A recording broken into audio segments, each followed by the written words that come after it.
What is good, friends, and welcome back. I hope you have a great week so far. Boy, do I have a great officer to present you today. Her name is Lady Shadow.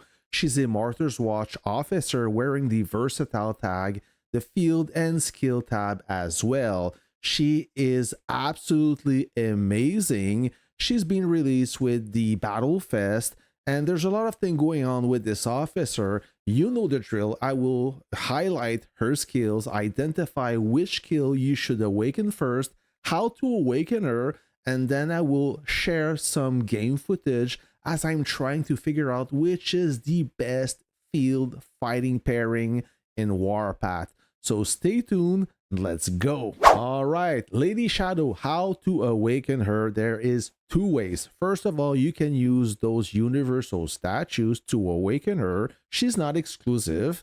However, knowing that Lilith released 2 Gen 5 officers previously, you're probably out of statues. But Lilith got you covered. They did a marketing home run with this officer. They released a limited edition pack.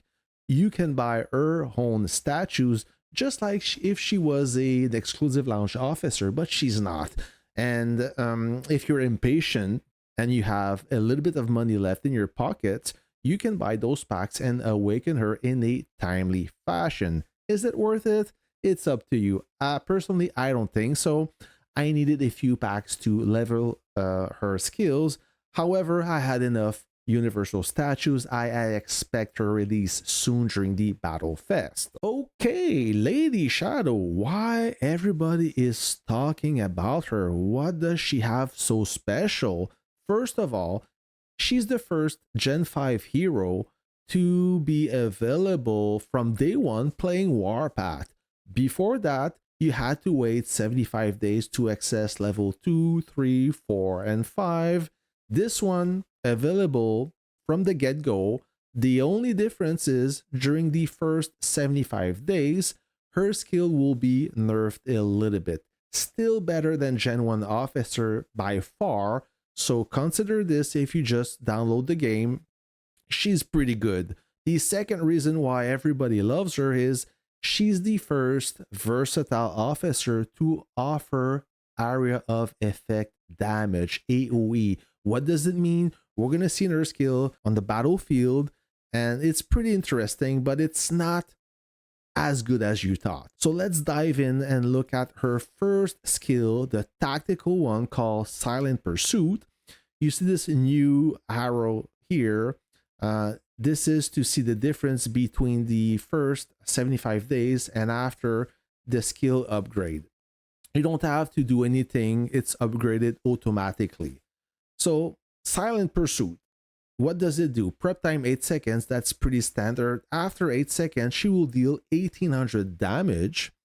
And if there is no enemy within one map grid, she will deal an additional 360 damage. What does it mean is as long as you have one grid separation between you and your target, you will deal that extra 360. Quite easy if she's in charge of an artillery because of the extended range, but for an armor, you can only deal damage in one map grid or less. So just keep this in mind when you attack. If you want to maximize the damage, make sure you have one grid separation. Her first passive skill called Intel Master, it's an offense type, universal, applied to any troop, increases the damage intensity of this officer's troop by 20%, while in the field, their troops' damage intensity is increased by an extra 10%. Total 30% damage intensity.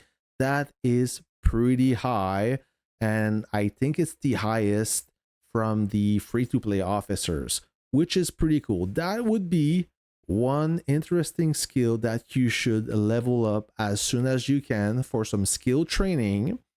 The second passive skill called Covert Connections, offense type, also universal, increases the officer's troop normal attack boost by 30% and officer skill boost by 20%.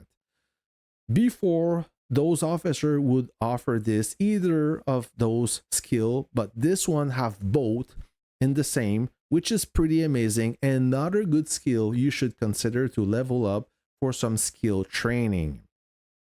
Her last passive skill called Deadly Dominance. Balance type, also universal. So she's a true universal officer. Increases the firepower of this officer's troop by 25% and its HP by 25%. Back in the days, Gen 1 officer either offer one or the other. This one, both at the same time. I know it's HP and firepower, not crazy, but for a balance skill, it's pretty good. I don't think you should awaken this skill first. It's okay, not great. Once you level all those skills to level 5, you will unlock the awaken skill. So you deal 1800 plus 360. Now, on top of this, when she calls an airstrike, she deals 360 damage up to 3 enemies within 2 map grids of the initial target. The AoE, so the area of effect damage, cannot exceed 20% of the hit enemy's max HP, so you're limited. If you're looking for some massive splash damage, you should consider Argent Flame, Stinger Fist, or even better, Red Heat for the Howitzer.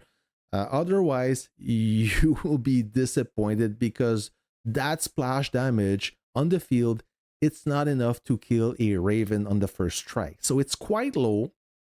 Consider this as a bonus. So you could use her for artillery, anti-tank gun, howitzer, or even rocket truck, but don't expect this massive splash damage killing everybody around her. To give you a good example of 2 map grids, what does it look on the battlefield? It's exactly like this patch right here. How I see her in action to exploit the full potential of her skill is having Lady Shadow in a tank that is part of an army group, and those other units are also led by a Lady Shadow, which means the splash damage will compound by having multiple troops dealing that officer skill. That's how I see her full potential. Otherwise, she's still great, but if you're looking for that splash damage, once again, you may be disappointed. Regardless, great officer, she's unique, she has some special skills, and she is 100% free if you are willing to wait a little bit. Okay, so now let's see her in action.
there you have it. Are you convinced now? I am. She will replace Madame Havoc on my main battle tank led by Wings of Wanderlust. I love her versatility, her skill damage. She's a whole package, a true Gen 5 hero. On top of it, she's 100% free. So thanks for watching. If you like this video, please give me a like. That will help other commanders reach out for this content. Until then, I wish you a great week and I'll catch you on the next one. See ya!